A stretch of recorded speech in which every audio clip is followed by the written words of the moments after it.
Here are 25 tips to become a better center in NBA 2K23. Let's get right into it with tip number one. Tip number one, make sure your primary and your secondary takeovers are box out wall. Now let me tell you why. When you get box out wall for primary and secondary takeover, it's an instant worm every time. As long as you perform the controls, of course, but it's an instant worms animation. You get to move around box outs. Even if you're boxed out, you can move around if you got both takeovers activated, you feel me? With tip number two is learn how to icon pass. If you don't know how to icon pass, you might want to play some My Career to get some practice with icon passing and get used to, you know what I'm saying, hitting your R1 or your RB and then hitting the right icon to your right teammate, you know what I'm saying? Because icon passing gets passes off quicker and you don't have the mistake of using directional pass and they go to the wrong person, you feel what I'm saying? But if you are a directional pass person, tip number three can help you. All you gotta do is go to controller settings, you know what I'm saying? To controller settings, go all the way down to the bottom, you see pass target. Where you see openness, turn that slider up. You know what I'm saying? Tip number three, just turn that slider up. If you're a directional passer or you typically do both icon passing and directional passing, if you have that openness slider turned up on the controller settings, when you do a directional pass, most likely they'll make sure your pass go to the open person you're trying to throw it to. So you won't have no mistakes there. You feel what I'm saying? Tip number four, use strength 86 through 99. Now I know 99 is probably useless for a center. You know, there's no need unless you're like a post scoring 1v1 court center or something. There's no need to really have a 99 strength. But I feel like if you want to be the best you could possibly be, you should have at least a minimum of 86 for the gold brick wall. You will be fine without gold brick wall. I do have a video about that, about me using silver.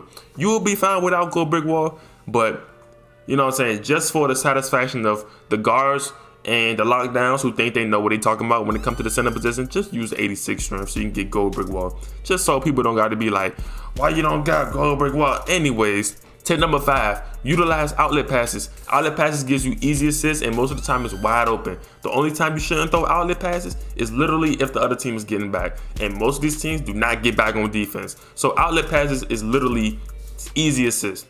Easy assists, easy teammate grade boost, easy playmaking badges, you know what I'm saying, all that good stuff.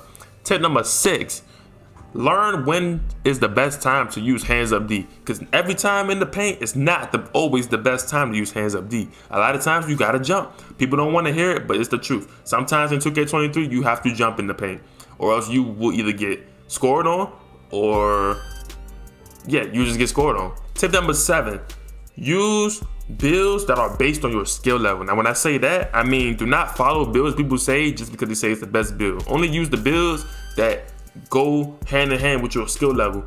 There's no sense in me making a center, a 7-foot center with Hall of Fame rebound chaser, you know what I'm saying, when I don't need Hall of Fame rebound chaser, so I don't need 99 rebounding. On my day one build that I had, and I could still use my day one build if I want to, but on my day one build, it got a 93 maximum rebound. It don't even get Hall of Fame box out beast, but I never got out rebounded on that center. I never played bad on that center, you know what I'm saying? Because my skill level is good enough to the point where I don't need Hall of Fame rebound chaser. I don't need 99 rebound chaser. 99 offensive or defensive rebound. I don't need that. So use builds that go with your skill level. Tip number 8. Use builds that are based on your role. Now this is different. This goes with role, not skill level. This is your role. So if your role is a center who just set screens and roll to the basket, why would you have a post scorer build? Why would you have a slashing build? Why would you be using a slasher center or whatever if you're not even that type of player? You're not even the person that's doing that. You're not playing ISO. You're not taking the ball to the rim off the dribble. No, you're setting screens, we're rolling, or you're popping, or you're spotting up. There's no need for me to make a slashing center. You feel what I'm saying? I'm not going to be slashing. You know what I'm saying? I'm not going to make a center that got 99 driving dunk, 99 driving layup. We're slow. What we look like slashing that much? Anyways, next tip. Tip number 9, play My Career for practice. If you're new to the game, you're new to 2K, you don't really have experience with much other 2Ks, you know, in the past, just play My Career. The more you play My Career, the more you get to understanding the way 2K works, the way the system is, and how everything goes. You feel what I'm saying? Tip number 10, master movement. This is something that y'all do not talk about. I don't hear a lot of people talking about. Movement for centers is key because we're slow.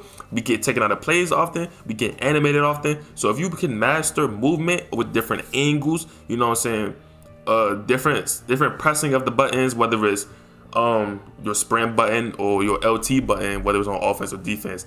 Moving your player properly as a center goes a long way, even if you're just dribbling, which isn't really dribbling because we're center, so we're just running around with the ball looking crazy. But if you can even master that type of movement, which I have, you can get an easy bucket on the center who's not expecting it. You feel what I'm saying? If you made it this far in the video at tip number 10, you know what I'm saying, make sure that like button, make sure that sub button, turn the post notifications on if you like this content, you want to see more content for the center community. I'm gonna keep putting on for y'all boys. I appreciate you for supporting. Let's get right back into this with tip number 11. Tip number 11, make sure you're using new builds. Do not use no day one builds, don't use no old builds. Why? Because what's the point if you're using the build that you made on the day the game dropped and it's not even updated, it's not tweaked to the way the game works?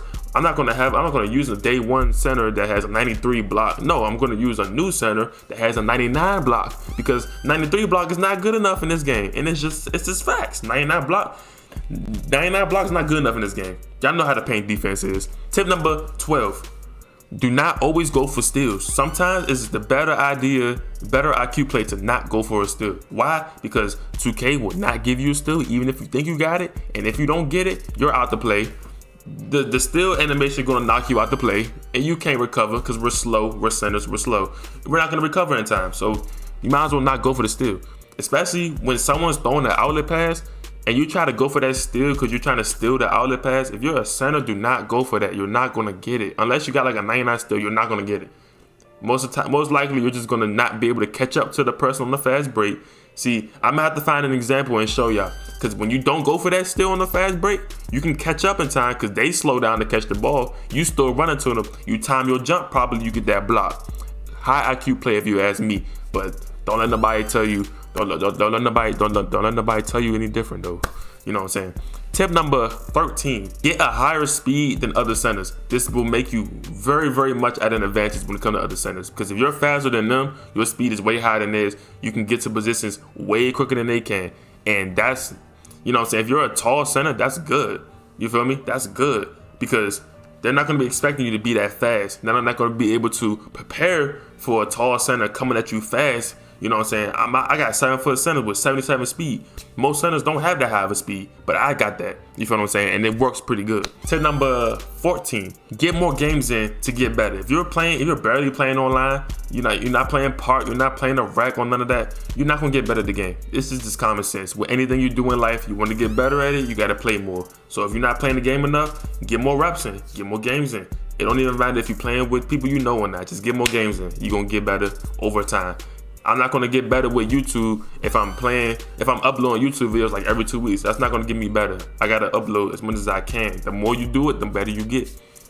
Tip number 15, focus on box outs, not the rebound. I see so many people, so many centers, they be trying to go to the paint and they think they're just gonna get a rebound without putting the body on somebody, without getting the box out. Same for the back ends. Y'all gotta put a body on the center. Put a body on the center. Don't just go to the paint, think you're gonna get the rebound. Just because you're there first, don't mean you're gonna get the rebound. If you're there first, you gotta be making sure you're getting box out first. If you're gonna get there first, get that box out first. You feel me? Don't try to be trying to go for the rebound, because then they're gonna get the box on you. They're not gonna get the rebound. It's that simple.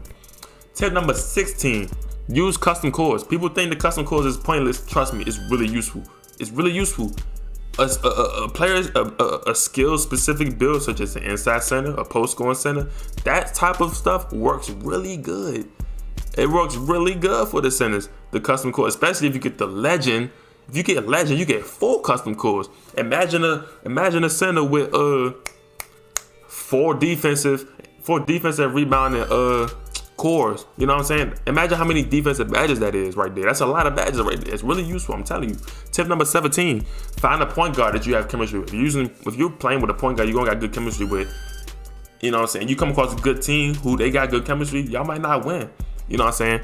I mean, it's that simple. I feel like the point guard and the center got the most important positions in the game. You know what I'm saying? The chemistry needs to be there between the point guard and the center. If you want the team to work, you want the offense to work, you know what I'm saying? Offense will work the better chemistry you and your point guard got. So if you're playing with somebody every day, try to build that communication, build that chemistry. If you're playing with a random, you know, just try talking to them. If they don't talk, which most of these randoms nowadays do not talk in game chat, I don't know why, but chemistry really, really matters with the guard, you feel me? Tip number 18, learn how to worm, which is moving around box outs. I say worming because that's the actual term, but it's really like moving around a box out. You're getting boxed out and you swim around it and you get in front of them and you get boxed out. If you don't know how to do that, I got a video on my channel, how to move around box outs. Check that out if you haven't checked it out already. But worming is very, very beneficial. Also, like I mentioned earlier, using box out wall for primary and secondary takeover will increase your chances of worming, by the way. So just remember that. Tip number 19, if you cannot guess where rebounds will bounce to, use see the future takeover. Use see the future. If you're not the type of person who can guess where the ball will bounce to, me personally, I'm that type of person. A lot of times I can guess where the ball might bounce, whether it's to the left, to the right, you know what I'm saying, far, close, straight up, air ball, you know what I'm saying. I can guess a lot of times where the ball will go. So if you cannot do that, just use see the future. It will definitely help you get more rebounds. It will help you get more rebounds than you think, to be honest. Tip number 20, use juice and accelerator perk. Juice or accelerator, whichever one you feel like you should use. I would prefer accelerator because accelerator allows you to pretty much have takeover from majority of the game. Because centers is easy to get takeover as a center. When you get in blocks, rebounds, you throwing outlet passes and getting assists, you getting dunks in the paint, wide open dunks in the paint. All those things, you know what I'm saying? You setting screens all game, or you know what I'm saying? If you're not an inside center, you probably spotting them. But anyways, as a center, it's really easy to get your teammate grade up, really easy to get takeover. So accelerator will pretty much have you getting takeover all game. So I would probably prefer that. That's what I would prefer. Tip number 21. Find teammates that look out for you. There's so many people in this game who do not care about the centers. Centers could be wide open in the paint. They will literally not throw you the ball. You can't help it. There's a lot of times where you have to crash to the paint. You got to run to the paint in time to get there for the rebound when the shot already went up, because you might be checking the center who's a popper or something, and people, or you might have to step up on somebody else's man who's wide open, and your teammates will probably not box out the center. They'll just leave you to they just let the center get the rebound. They're not gonna box the center out until you get down to the paint. So find teammates to look out for you, and you will be better off. Trust me. Tip 22. Perfect your block timing. You cannot have a early block timing, a late block timing. This is the game where you really have to have perfect block timing. As you know, the paint defense is not that good in this game. The way that I get the most blocks is from focusing extra hard to the point where I time my blocks perfect. Any blocks I get is from perfect timing. Like I jump as soon as they jump. There's no early timing, there's no late timing, there's no guessing. It's literally pinpoint, picture perfect timing. You feel what I'm saying? Tip number 23, dish out offensive rebounds. Do not always go back up. A lot of times you try to go back up. The way that, like I said, paint defense is kind of non-existent a little bit, but sometimes, me personally, I just get the worst luck and I get bad paint layup animations or standing layup animations, or people start to double team or they start to triple team. Don't be always looking to go back up in the paint. You know what I'm saying? Dish out the rock too. Kick it out, because a lot of times when you get the offensive rebound, someone's gonna drop down. They're gonna try to help out in the paint, and somebody gonna be wide open for you to throw the ball to. Trust me. Easy assists, easy points, easy buckets. You feel what I'm saying? Tip number 24. We almost there, y'all. Use real life IQ with 2K IQ. 2K is not all just 2K IQ. It's also real life IQ. So if you're gonna call some plays that you would call in real life can work in 2K. It can work if it's executed properly. It can work. So if you have basketball knowledge in real life, you know some stuff with real basketball, real life basketball, you can implement it in 2K and it could work. There's some things that I do in real life that I do in 2K and it works to perfection. Even though 2K is not the same as real life, it still works. Depends on what it is though. And here's our last tip. Tip number 25. Use 99 block with a 99 offensive rebound. This is the meta for all centers. All centers should have 99 block, 99 offensive rebound. If you don't have that, you're not gonna be a dominant center. And that's it for this video. Hit that like button, hit that sub button. If you don't got post notifications on, turn it on, because I don't know what you're doing. You need to know when I drop a new video. But yeah, I'm gonna see you on the next video. Thank you for making it to the end of this video. I'll see you in the next one, man. Peace out, man.